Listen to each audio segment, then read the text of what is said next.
What's up, guys? It's Aaliyah. Welcome back to the second episode of In the Kitchen with Grandma. In today's episode, we're going to be learning how to make my grandma's famous strawberry jam. So if you know my grandma at all, then you definitely know about her famous strawberry jam that she always makes. She has a garden and grows her own strawberries and then uses that to make delicious strawberry jam. When I was growing up, that's the only kind of jam that I knew, and I tasted store-bought strawberry jam and I'm like, ew, what is this? So I am pretty spoiled to have a grandma who can supply me with all the delicious strawberry jam that I could ever need. Also, a little side note, she always makes her strawberry jam with strawberries that she grows in her garden. Because it's so late in the season, we weren't able to use any strawberries from her garden, which is a bummer. We use store-bought ones. You can totally tell the difference because real homegrown strawberries are red all the way through. Store-bought ones are white on the inside. So you can totally tell the difference. That's pretty cool. So look, this is my grandma's from the garden, and then that's store-bought strawberries. You can see the difference in the color. Anyway, without further ado, let's get started. I make a lot of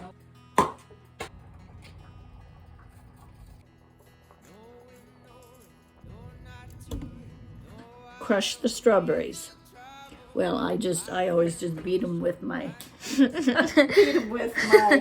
mixer. And then I measure out my 2 cups of strawberries. You add 4 cups of sugar. That's a lot of sugar. That's why it's so sweet. Anyway, then you just follow the recipe up here. But this is the stuff that makes it thick. The Sure-Jell you have to cook. You put it in 3/4 cup water and you cook it for 1 whole minute and you pour it into your strawberry mixture and you beat that mixture for 3 minutes and then you put them in your container. Alrighty. So how long do you boil the Sure-Jell?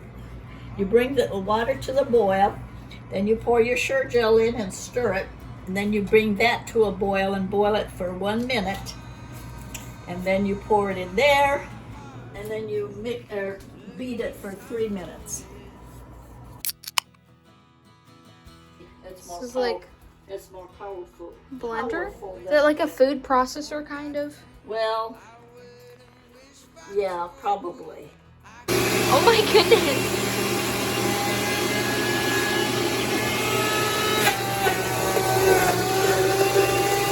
Measure out 2 cups of pulp, strawberry pulp.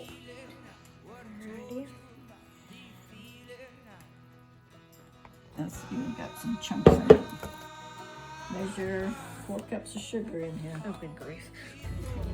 Put the jam in. This is so much sugar.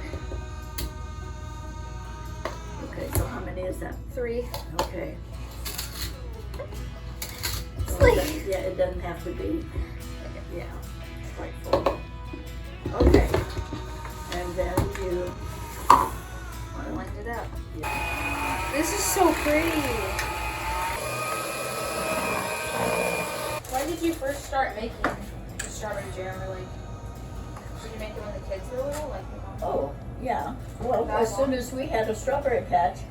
But see, before Grandma would make, she would boil her like jelly. It would be jelly instead of jam. They just came out with this recipe after, I don't know what year. Oh, here it was.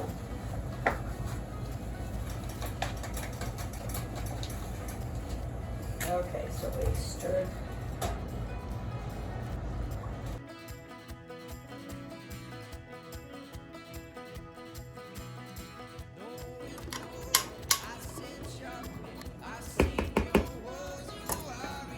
Okay, you want to do the Mixing. mixing?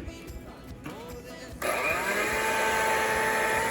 it down and make sure it gets mixed to the bottom.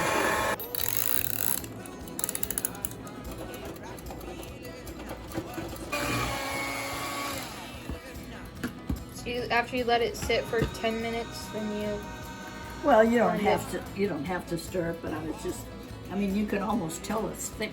it kind of gets thick on its own because the pectin that's in the fresh fruit thickens it, kind of, a little bit. Okay. But anyway, especially when you put it in the freezer, you want a little bit of room for it to expand.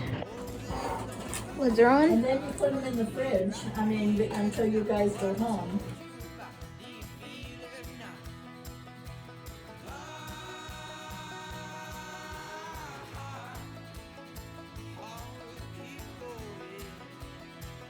These are the classic containers that I remember from my childhood. Can't believe it's not butter.